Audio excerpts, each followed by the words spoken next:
Okay, तो start करते हैं क्लास 10 का चैप्टर 1 जिसका नाम है रियल नंबर।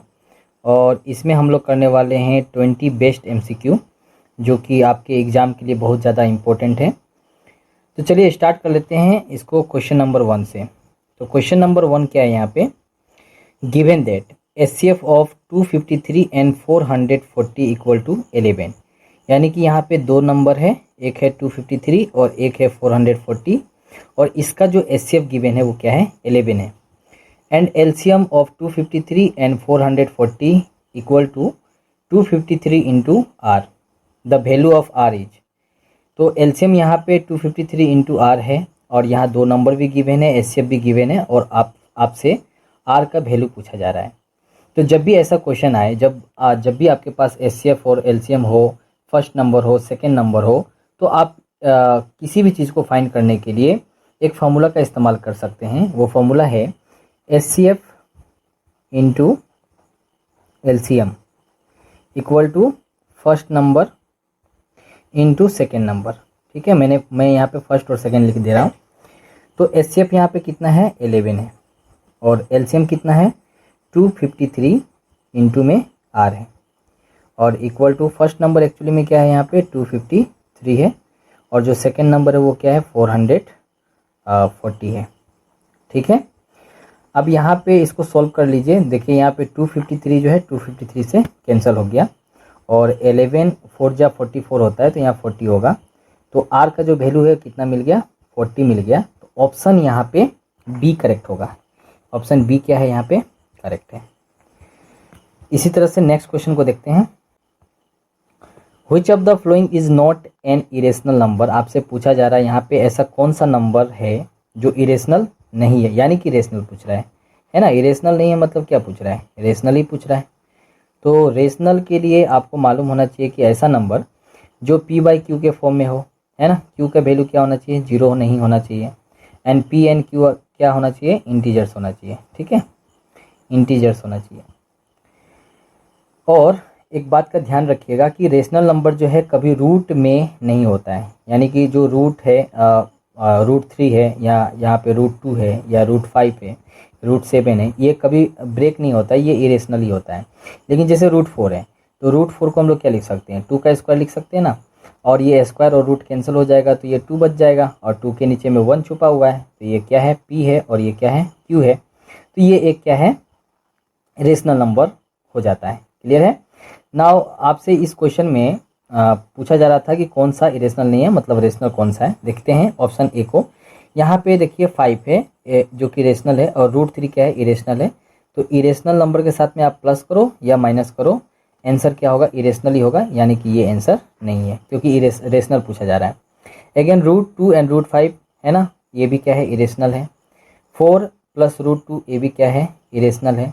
लेकिन ऑप्शन डी को देखिए आप, यहाँ पे 6 है, और यहाँ पे क्या है, √9 है।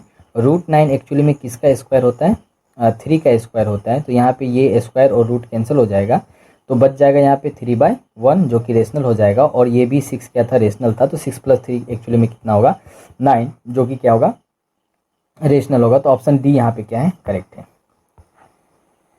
The HCF into LCM for the number 50 and 20 each. तो 50 और 20 का एचसीएफ और एलसीएम पूछा जा रहा है। दो नंबर है हम लोग के पास में, 50 और 20। तो अभी आप लोग के साथ डिस्कस किया था कि जो एचसीएफ है और इनटू में जो एलसीएम होता है, एक्चुअली में कुछ नहीं होता है, ये क्या होता है, प्रोडक्ट ऑफ 2 नंबर होता है। आप इसको फर्स्ट नंबर और सेकेंड नंबर भी बोल सकते हैं। ठीक है, तो यहाँ पे प्रोडक्ट ऑफ 2 नंबर मतलब क्या, ये दो नंबर है, इसका प्रोडक्ट कर दीजिए। तो 50 × 20 कितना हो गया, 1000।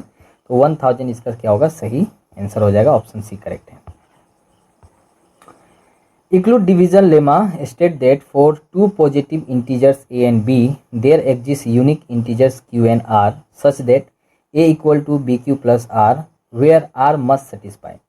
तो आप लोगों को मालूम है कि a इक्वल टू क्या है, bq प्लस r। ये Euclid डिवीजन लेमा होता है, जिसमें कहा जाता है कि जो r का वैल्यू है कभी भी 0 से ग्रेटर एंड इक्वल होता है, बट b से क्या होता है, लेस होता है। तो यहाँ पे r जो है क्या सेटिस्फाई करेगा, देखते हैं हम लोग। ऑप्शन यहाँ पे सी करेक्ट नज़र आ रहा है, तो ऑप्शन सी क्या होगा, करेक्ट हो जाएगा। The product of HCF and LCM of smallest prime number, है ना, smallest prime number and the smallest composite number. यानी स्मॉलेस्ट प्राइम नंबर तो क्या होता है 2 होता है, और स्मॉलेस्ट कंपोजिट नंबर क्या होता है 4 होता है। नाउ इसका HCF और LCM पूछा जा रहा है, तो HCF और LCM सेम कंसेप्ट है कि HCF और LCM का जब भी प्रोडक्ट आपसे पूछा जाए तो आप क्या कीजिए, दोनों नंबर का प्रोडक्ट कर दीजिए, है ना। ये तो दो नंबर है आपका, फर्स्ट नंबर और सेकंड नंबर, तो कितना हुआ 8 हुआ ना, तो इसका सही आंसर हो जाएगा ऑप्शन डी। क्वेश्चन नंबर 6 है, in the flowing real number which is non terminating repeating decimal expansion. देखिए डेसिमल एक्सपेंशन जो है वो 3 टाइप का होता है ना। डेसिमल एक्सपेंशन बोल सकते हैं कितना टाइप का होता है, 3 टाइप का होता है। एक तो होता है टर्मिनेटिंग, जिसको मैं टी लिखा, एक होता है नॉन टर्मिनेटिंग और रिपीटिंग, है ना, और एक होता है non terminating non repeating. Clear है। अब यहाँ पे हम लोग कैसे रिकॉग्नाइज करें किसी भी नंबर को कि कौन सा नंबर टर्मिनेटिंग है, कौन सा नंबर नॉन टर्मिनेटिंग रिपीटिंग है, या कौन सा number non terminating non repeating है। तो सबसे अच्छा रूल है कि यदि किसी भी रेशनल नंबर का यदि डेनोमिनेटर, है ना, NR/DR, यानी कि किसी भी फ्रैक्शन में न्यूमरेटर होता है और डेनोमिनेटर होता है, तो जो DR है यदि आपका 2 का फॉर्म में है, 5 का फॉर्म में है, तो वो टर्मिनेटिंग होगा, ठीक है। और यदि कोई नंबर 2 और 5 के अलावा दूसरा फॉर्म में, जैसे कि 3 के फॉर्म में है, 7 के फॉर्म में है, 11 के फॉर्म में है, तो वो हमेशा क्या होगा, नॉन टर्मिनेटिंग रिपीटिंग होगा। और वहीं पे जो नॉन टर्मिनेटिंग नॉन रिपीटिंग है, इसका डेसिमल एक्सपेंशन के लिए कोई डेनोमिनेटर का जो मेथड है वो यूज नहीं करते। जस्ट जैसे एक नंबर है पाई का वैल्यू होता है, ठीक है, पाई का जो वैल्यू है 3.143 और इस तरह से ये चलते रहता है, तो ये क्या है, एक इरेशनल नंबर है और ये non terminating non repeating number भी है। तो अब हम लोग से पूछा जा रहा है non terminating repeating decimal expansion, यानी कि ऐसा डेनोमिनेटर जिसमें 2 और 5 को छोड़ के बाकी कोई दिखाई दे रहा है ना। यदि आपका 2 और 5 है और यदि उसके साथ में ये नंबर भी दिखाई दे रहा है तो नॉन टर्मिनेटिंग रिपीटिंग होगा। आप चेक करते हैं, तो यहाँ पे मिस्टेकली पहले से ही कुछ लिखा गया था, तो इसको मैं इरेज करता हूँ, ठीक है, इसको डोंट माइंड कीजिएगा। तो यहाँ पे √3 क्या है, √3 तो सीधा सीधा ये क्या है, इरेशनल है, और इरेशनल नंबर हमेशा कैसा होता है, नॉन टर्मिनेटिंग नॉन रिपीटिंग होता है, ठीक है। पाई सेम स्टोरी है, पाई का भी 1/7 ये इसका करेक्ट आंसर होगा, क्योंकि यहाँ पे जो डिनोमिनेटर है वो क्या है 7 के फॉर्म में है। और नाउ डी को भी डिस्कस कर लेते हैं।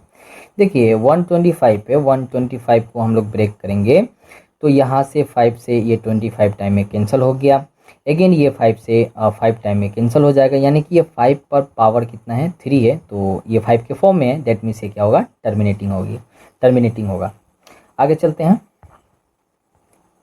ये सारा का सारा जो है इंपॉर्टेंट क्वेश्चन है। यदि आप यहाँ तक पहुँच गए हैं वीडियो देखते देखते, तो चैनल को सब्सक्राइब कर लीजिएगा, लाइक कर दीजिएगा और अपने दोस्तों को शेयर भी कर दीजिएगा, क्योंकि आने वाले समय में आपका इस चैनल से बहुत ज़्यादा आपको हेल्प मिलेगा। क्वेश्चन नंबर 7 है, find the correct answer. √7 is, हम लोग से पूछा जा रहा है कि √7 एक्चुअली में क्या है। तो √7 तो सभी को पता है ना कि ये प्राइम नंबर तो नहीं है, रेशनल नंबर भी नहीं है, इंटीजर्स भी नहीं होता है। इंटीजर्स तो क्या होता है, जो जीरो है, आप एक नंबर लाइन बनाते हैं तो जीरो है, उसके बाद में आप इधर यदि राइट साइड चलते हैं तो पॉजिटिव 1 2 मिलता है आपको, यदि लेफ्ट साइड चलते हैं तो नेगेटिव -1 एंड -2 मिलता है, तो ये इंटीजर्स कहा जाता है कि नहीं। और जो इरेशनल नंबर होता है वो तो क्या होता है, कभी भी ब्रेकेबल नहीं होता है, जैसे √7 है, √2 है, √3 है, √5 है कि नहीं। तो ऑप्शन डी क्या होगा, करेक्ट हो जाएगा। If the LCM of 91 and 26 equal to 182, then HCF of 91 and 26 equal to what. तो सेम कंसेप्ट से पूछा जा रहा है जो क्वेश्चन नंबर 1 में मैं अभी डिस्कस किया आप लोग के साथ में। देखिए एलसीएम कितना गिवन है, 182 गिवन है, और एचसीएफ हमसे पूछा जा रहा है, और ये क्या है, फर्स्ट नंबर है, और ये क्या है, सेकंड नंबर है ना। तो फॉर्मूला क्या था, एचसीएफ इंटू एलसीएम इक्वल क्या था, प्रोडक्ट ऑफ 2 नंबर, है ना, product of 2 number. Now HCF कितना था 100, एचसीएफ तो पूछा जा रहा है, एचसीएफ तो नहीं पता हम लोग को, तो एचसीएफ को मैंने एचसीएफ ही लिख दिया, ठीक है। और एलसीएम कितना है 182। Now product of two number का मतलब क्या, 91 इंटू 26। नाउ यहाँ पे ये डिविजिबल है, 91 1 जा 91 एंड 91 2 जा 182 एंड अगेन 2 जो है इसको कट किया 26 को 13 टाइम्स में, तो एचसीएफ एक्चुअली में कितना निकल के आ गया, यहाँ पे 13 आ गया। तो ऑप्शन ए यहाँ पे क्या है, करेक्ट है। Now question number 9, according to Euclid division lemma given to positive integers a and b there exist unique integers q and r such that, ठीक है। ये इक्लूड डिवीजन लेमा का डेफिनेशन है और इस डेफिनेशन के हिसाब से आपको a b q and r में रिलेशन बताना है विथ आर का जो वैल्यू था उसके लिए। देखिए यहाँ पे आर का वैल्यू होंगे, अभी अभी मैं आप लोग के साथ डिस्कस किया था कि जो आर का जो वैल्यू है ना वो क्या होना चाहिए, 0 के इक्वल और ग्रेटर होना चाहिए, लेकिन बी से क्या होना चाहिए, छोटा होना चाहिए। तो यहाँ पे ऑप्शन सी नज़र आ रहा है, सही है। क्वेश्चन नंबर 10 है the smallest number by which root 27 should be multiplied so as to get a rational number each. तो ये एक अच्छा क्वेश्चन है। यहाँ पे पूछा जा रहा है कि रूट 27 में ऐसा कौन सा स्मॉलेस्ट नंबर मल्टीप्लाई किया जाए जिससे आपको रेशनल नंबर मिल जाए। हालांकि यहाँ पे रूट 27 क्या इरेशनल है ना। रूट 27 का मतलब क्या होता है, रूट 27 का मतलब है यदि आप इसको ब्रेक करेंगे तो ये 3 से गया 9 टाइम में, अगेन 3 से जाएगा 3 टाइम में ना। तो ये क्या हुआ, रूट 27 का मतलब है 3 इंटू 3 इंटू 3। यदि पेयर में है नंबर तो बाहर निकल जाएगा, जो अनपेयर नंबर है वो अंदर में रहेगा ना। इसमें आप क्या मल्टीप्लाई करेंगे, स्मॉलेस्ट होना चाहिए। देखिए रूट 27 में आप यदि रूट 27 को मल्टीप्लाई करेंगे तो ये 27 ही आएगा, तो ये भी रेशनल हो गया, लेकिन स्मॉलेस्ट आपसे पूछा गया। अगेन 3 रूट 3 का मतलब क्या है, रूट 27 है, तो ये दोनों ऑप्शन सेम है, ये आंसर होने वाला नहीं है ना। 3 आप मल्टीप्लाई करेंगे रूट 27 में तो 3 रूट 27 होगा जो कि इरेशनल होगा, तो ये भी नहीं होगा। यहाँ पे ऑप्शन सी सही है, क्योंकि यदि 3 रूट 3 में आप रूट 3 मल्टीप्लाई कर दे तो ये 3 तो बच जाएगा ना, लेकिन रूट 3 क्या होता है, 3 होता है, ये फार्मूला है। रूट 3 क्या होगा, 3 होगा, मतलब रूट ए इंटू रूट ए क्या होता है, हमेशा ए होता है, इसको मेमोराइज रखना है, ठीक है। तो यहाँ 3 कितना हुआ, 9 हुआ, 9 ए क्या है, रेशनल नंबर है। ऑप्शन सी करेक्ट है यहाँ पे। नाउ क्वेश्चन नंबर 11 है the number of decimal places after which the decimal expansion of the rational number 43 divide by 2⁴ into 5⁻³ will terminate. देखिए ये बहुत ही एक इम्पोर्टेंट क्वेश्चन है, ठीक है, क्योंकि काफ़ी बार इसको एग्जाम में पूछा गया है, बोर्ड के एग्जाम में काफ़ी बार पूछा गया है। मैं समझा देता हूँ इस क्वेश्चन को अच्छे तरीके से। The number of decimal places, आपसे डेसिमल प्लेसेस का नंबर पूछा जा रहा है after which the decimal expansion of the rational number, जो ये रेशनल नंबर है इस रेशनल नंबर का विल टर्मिनेट, मतलब इस रेशनल नंबर का जो डेसिमल प्लेस है वो कितना डेसिमल के बाद टर्मिनेट होगा, मतलब ख़त्म हो जाएगा, ठीक है। तो इसका सबसे अच्छा ट्रिक है कि आप क्या करना, इसका हाईएस्ट पावर देखो, डिनोमिनेटर में आप हाईएस्ट पावर देखो कितना है, 4 है, तो आंसर क्या हो जाएगा 4। यदि नहीं समझ में आया तो आप कमेंट करना, आपको मैं अच्छे से एक्सप्लेन कर दूंगा जिससे कि आपको समझ में आ जाएगा। क्वेश्चन नंबर 12 है the number of decimal places after which the decimal expansion of the rational number 14588 divide by 625 will terminate, है ना। अगेन सेम क्वेश्चन पूछा जा रहा है, आप पूछा जा रहा है इस नंबर का बताना है आपको कि ये कितने डेसिमल प्लेसेस के बाद टर्मिनेट होगा। तो सबसे पहले आप पावर निकाल लीजिए, ये 625 का क्या करिए, पावर निकाल लीजिए। तो सबको पता है 625 5 से जाने वाला है तो 125 टाइम में जाएगा, अगेन ये 5 से जाएगा तो 25 टाइम में जाएगा, और अगेन ये 5 से जाएगा तो 5 टाइम में जाएगा, यानी कि यहाँ 5 कितना है, 4 है, तो आंसर क्या हो जाएगा आपका 4 हो जाएगा, क्योंकि हाईएस्ट तो 4 ही है यहाँ पे। Now question number 13 which one of the following is a rational number. यहाँ पूछा जा रहा है कि कौन सा यहाँ पे रेशनल नंबर है। तो रेशनल नंबर आपको p/q का फॉर्म में देखना। देखिए रूट 2 एंड रूट 3 तो ब्रेक होगा नहीं, अगेन ये भी ब्रेक नहीं होगा, रूट 5 रूट 6 भी ब्रेक नहीं होगा, रूट 3 रूट 27 में कुछ हो सकता है, क्योंकि रूट 3 और 27 का मतलब क्या होता है 3 रूट 3, ये कट गया तो कैंसिल होने के बाद में ऊपर में बचा 1 और 3, तो ये p/q के फॉर्म में है, तो ये क्या है, एक रेशनल नंबर है। Question number 14 which one of the following is a non terminating repeating decimal, है ना। यहाँ पे फिर से पूछा जा रहा है कि कौन सा नॉन टर्मिनेटिंग रिपीटिंग डेसिमल है। तो आप देख लीजिए कि जो नंबर 2 and 5 के अलावा वदर फॉर्म में हो, है ना, वदर फॉर्म में हो, वही क्या होगा, नॉन टर्मिनेटिंग रिपीटिंग होगा। जो 2 and 5 के फॉर्म में हो तो क्या होगा, टर्मिनेटिंग हो जाएगा। तो यहाँ ऑप्शन ए को देखते हैं, 8 क्या है, 2 इंटू 2 है, तो ये 2 के फॉर्म में है, यानी कि ऑप्शन ये नहीं हुआ। 80 भी 2 and 5 के फॉर्म में आएगा, बिकॉज 0 है ना, तो 0 एक 0 लाने के लिए 2 and 5 चाहिए, और 8 का मतलब क्या आता है, 2 इंटू 2 इंटू 2। ठीक है, पता है मुझको समझ में उतना खास ये नहीं आया होगा आप लोग को तो आप कमेंट करेंगे तो आपको अच्छा से मैं एक्सप्लेन कर दूंगा। अगेन ये 6 to 5 है, तो 6 to 5 अभी देखे थे, 5 की पावर क्या हुआ था, 4। तो यहाँ पे सारा नंबर देखिए 2 के फॉर्म में है, ऑप्शन बी भी 2 and 5 के फॉर्म में है, ऑप्शन डी क्या है, 5 to the power 4 के फॉर्म में है। लेकिन ऑप्शन सी में जो 455 है, यदि आप इसको ब्रेक करेंगे, 5 से गया तो 91 हो गया, और ये 7 से गया तो कितना हुआ, 13 हो गया। यहाँ पे 7 और 13 आने के कारण ये जो ऑप्शन सी है ये क्या होगा, नॉन टर्मिनेटिंग रिपीटिंग होगा। क्वेश्चन नंबर 15 है, √2 माइनस √3 इंटू √3 प्लस √2 ईच। तो आपसे पूछा जा रहा है, तो रेशनल नंबर है, होल नंबर है, इरेशनल नंबर है, नेचुरल नंबर है। ऐसा लग रहा है देखने में कि ये क्या है, एक इरेशनल नंबर है, लेकिन जब इसको आप सॉल्व करेंगे तो आपको कुछ अलग ही नज़र आएगा। जैसे कि इसको कैसे सॉल्व करना है देख लीजिए। आपका √2 है ना, √2 माइनस √3 है, ठीक है, और यहाँ पे √3 प्लस √2 है, तो इसको अरेंजमेंट करते हैं, √2 पहले लाते हैं और √3 को बाद में लिखते हैं। ठीक है, नाउ ये ए है और ये बी है, ये भी ए है, ये भी क्या है, बी है। हाँ, तो अभी ए माइनस बी और ए प्लस बी, तो ये फार्मूला क्या होता है, ए माइनस बी और ए प्लस बी का फार्मूला क्या होता है, a minus b into a plus b is equal to what, a square minus b square. तो यहाँ पे ए की जगह में क्या है, √2, तो इसका स्क्वायर लगा दो, और माइनस बी का वैल्यू क्या है, √3, तो इसका भी स्क्वायर लगा दीजिए। तो √2 का स्क्वायर कितना होगा, 2, एंड √3 का स्क्वायर क्या होगा, 3। ना बचा क्या, -1। ना -1 क्या है, एक रेशनल नंबर भी है और इंटीजर्स भी है, तो इंटीजर्स तो ऑप्शन में है नहीं, तो सही आंसर क्या हो जाएगा, रेशनल नंबर हो जाएगा। क्वेश्चन नंबर 16 है, if x equal to 2q into 3 into 5 square, ठीक है, and y equal to 2 square into 3, then HCF of x and y etch.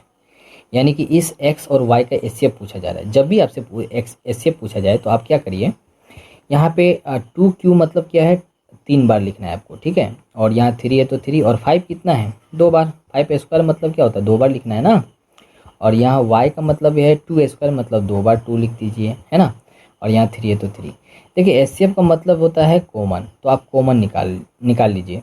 ये 2 इसमें भी मिला, इसमें मिला, तो ये 2 निकल गया। अगेन ये 2 इसमें भी मिला, इसमें मिला, 2 भी निकल गया। अब क्या मैच हो रहा है, 3 मैच हो रहा है, तो 3 निकाल लीजिए ना। 2 जा 4, 3 जा 12, तो इसका सही आंसर क्या हो जाएगा, 12। इस तरह से ही HCF निकाला जाता है, जिसको हम लोग क्या बोलते हैं, फैक्टराइजेशन मेथड बोलते हैं ना। Question number 17, for some integers m every odd integers is of the form of. माने यदि कोई भी इंटीजर्स आपके पास m आप लेट कर लो कि कोई भी इंटीजर्स m है, ये m का वैल्यू जो है कोई भी इंटीजर्स हो सकता है, 1 2 3 -1 -2 -3, कुछ भी हो सकता है, 0 भी हो सकता है, 0 भी एक क्या है, इंटीजर्स है। तो इस m को आप किस तरह से एक्सप्रेस करेंगे जिससे आपको ओड इंटीजर्स मिले। ओड इंटीजर्स मतलब 1 3 5 7 9, ये क्या है, ओड इंटीजर्स है। क्लियर है ना। यदि आप इसके प्लेस में यदि एक इंटीजर 2 पुट करते हैं तो ये तो ओड नहीं रहा। यदि m के प्लेस में आप 2 पुट करते हैं, 2 + 1 क्या हुआ, 3, तो ये एक क्या है, ओड है। अच्छा, अब यहाँ पे एक काम करता हूँ मैं, सपोज 4 पुट कर लेता हूँ या 3 पुट कर लेता हूँ। सपोज यहाँ 3 पुट कर लेता हूँ, तो 3 पुट किया तो 3 + 1 4, ये तो इवन निकल गया, यानी कि ये भी ऑप्शन नहीं रहा। ट्वाइस m तो कभी नहीं होगा क्योंकि ये 2 का प्रोडक्ट है, तो इवन होगा। ये ऑप्शन डी यहाँ करेक्ट है। तो इसको, इस फॉर्म को ना आप मेमोराइज कर लो, 2m + 1 ही हमेशा क्या होता है, ओड इंटीजर्स का फॉर्म होता है ना। क्वेश्चन नंबर 18 है, given that HCF of 2520 and 6600 equal to 40, ठीक है, and LCM of 2520 and 6600 equal to 252 into K, then the value of K. तो इस सेम क्वेश्चन को रिपीट किया गया है बोर्ड के एग्जाम में। तो HCF गिवन है 40 और LCM गिवन है 252 इंटू के। फर्स्ट नंबर 2520 है, सेकेंड नंबर 600 है, 6600 है। तो आपसे के का वैल्यू क्या है फाइंड करने के लिए बोला है ना। फॉर्मूला लगा दीजिए, HCF into LCM equal to product of two number, equal to product of two number. ठीक है। नाउ HCF कितना है 40, LCM कितना है 252 into K equal to product of two number का मतलब क्या है, ये जो फर्स्ट दो नंबर था इसका प्रोडक्ट 2520 इंटू 6600। नाउ आप इसको कट कर लीजिए। देखिए 0 से एक 0 मैंने कट किया, 252 से 252 क्या हुआ कैंसिल हुआ। नाउ के इक्वल टू क्या लिख सकते हैं, ये 4 इंटू में उधर गया तो क्या हुआ डिवाइड में हुआ। तो डिवाइड कर लीजिए, 4 से गया तो 1 टाइम में गया, 26 6 टाइम में जाएगा और यहाँ पे 1650 इसका करेक्ट आंसर होगा। ऑप्शन ए करेक्ट है। Now question number 19। Now question number 19 को डिस्कस करते हैं। Euclid division algorithm is a technique. Euclid division algorithm एक टेक्निक है in which include division lemma is used for any two positive integers a and b with a greater than b। तो याद रखिएगा include division algorithm का सबसे पहला rule यही है कि a का वैल्यू b से क्या होना चाहिए बड़ा होना चाहिए। और ये किस तरह का टेक्निक है ये आपसे पूछा जा रहा है। which enable us to find there। तो ये जो टेक्निक है इसका यूज करके हम लोग क्या फाइंड करने में सक्षम रहते हैं ये बताना है आपको। तो हमेशा याद रखिएगा इक्लूड डिवीजन एल्गोरिथम हमेशा HCF फाइंड करने में सक्षम रहता है और ये फाइंड HCF कर सकता है, LCM नहीं कर सकता है। डेसिमल एक्सपेंशन इसका काम नहीं है और प्रोबेबिलिटी का तो दूर दूर तक इसके साथ में नाता नहीं है। नाउ लास्ट क्वेश्चन को देखते हैं। आप लोगों से एक रिक्वेस्ट है, यदि आप यहाँ तक पहुँच गए हैं तो चैनल को सब्सक्राइब कर दीजिएगा, शेयर कर दीजिएगा और लाइक कर दीजिएगा वीडियो को यदि आपको अच्छा लगा तो। नहीं तो आप बाकी अन्य चैनल के मदद से भी अपने स्टडी को जारी रख सकते हैं। Which of the following is a rational number. तो यहाँ पे फिर से पूछा जा रहा है कौन यहाँ पे रेशनल नंबर है। ये तो पाई का वैल्यू है जो कि क्या होता है नॉन टर्मिनेटिंग नॉन रिपीटिंग होता है। और नॉन टर्मिनेटिंग नॉन रिपीटिंग हमेशा क्या होता है भाई, ये इरेशनल नंबर होता है। ये क्या होता है इरेशनल नंबर होता है। अगेन 1.142 ये भी क्या नॉन टर्मिनेटिंग है और क्या रिपीट कर रहा है नहीं, तो ये क्या नॉन रिपीटिंग है। तो अगेन ये क्या हुआ इरेशनल हुआ ना। यहाँ पे देखिए ये क्या नंबर क्या है नॉन टर्मिनेटिंग है, बार लगा है ना, यहाँ पे बार लगा है तो क्या नॉन टर्मिनेटिंग है लेकिन रिपीटिंग है। और नॉन टर्मिनेटिंग रिपीटिंग हमेशा याद करके रखिए ये क्या होता है रेशनल होता है। ये हमेशा क्या होता है रेशनल होता है। नाउ √2 एंड √3 तो ये क्या है इरेशनल है। तो ऑप्शन सी यहाँ पे क्या हुआ करेक्ट हुआ। तो वीडियो को देखने के लिए बहुत बहुत धन्यवाद। जय हिंद।